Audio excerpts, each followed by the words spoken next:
Hola, ¿cómo están? En esta oportunidad vamos a ver una aplicación de trigonometría, ¿sí? Descomposición de un vector según dos direcciones perpendiculares entre sí. Esas direcciones pueden ser el eje X y el eje Y, ¿sí? Tenemos el dato, el vector f, con una inclinación medida con respecto al eje horizontal que le llamamos X, mediante un ángulo alfa, ¿sí? Y tenemos el eje vertical que le llamamos Y. Ahora, desde el extremo de ese vector vamos a mirar perpendicularmente a cada uno de los ejes. Por ejemplo, si miramos perpendicularmente hacia el eje Y, obtenemos la proyección llamada f sub I.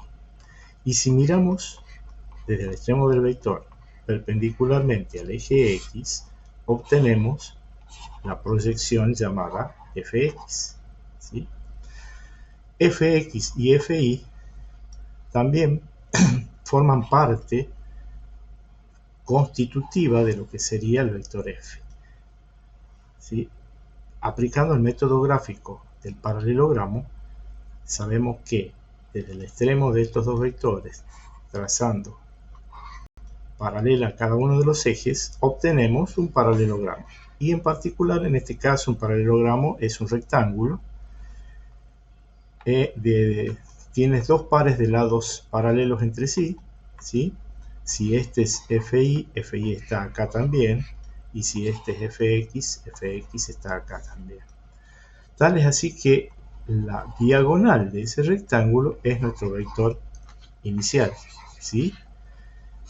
Esa diagonal me divide el rectángulo en dos triángulos iguales. Y además son triángulos rectángulos por la naturaleza de las componentes, ¿sí? Que son perpendiculares entre sí. Entonces eso origina un ángulo de 90 grados acá y un ángulo de 90 grados acá. Voy a considerar la parte de abajo, el triángulo de abajo, formado por F, Fi y Fx. A ese triángulo le voy a aplicar las funciones seno y coseno de alfa. Como bien sabemos, el seno de alfa es el cateto opuesto al ángulo alfa, es decir, el cateto que está al frente, llamado Fi, sobre F, que viene a ser la hipotenusa, ¿sí? Entonces, opuesto sobre hipotenusa es el seno. De ahí despejamos Fi, F que está dividiendo pasa multiplicando, ¿sí? Entonces, Fi es F por el seno de alfa. De igual modo, hacemos lo mismo con el coseno de alfa. El coseno de alfa es cateto adyacente, o sea, el cateto que está al lado del ángulo, ¿sí? Que forma parte constitutiva de ese ángulo. Ese es el cateto adyacente.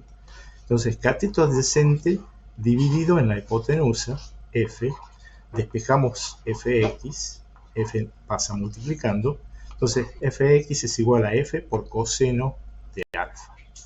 De esta manera hemos obtenido a partir del módulo de F y un ángulo medido siempre con la horizontal que le llamamos eje X, las componentes cartesianas, ¿sí? Son las Fx y Fi, son las componentes cartesianas del vector F.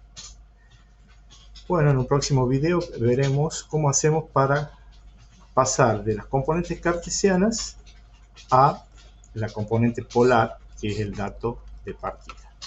Espero les haya servido y nos vemos en un próximo video.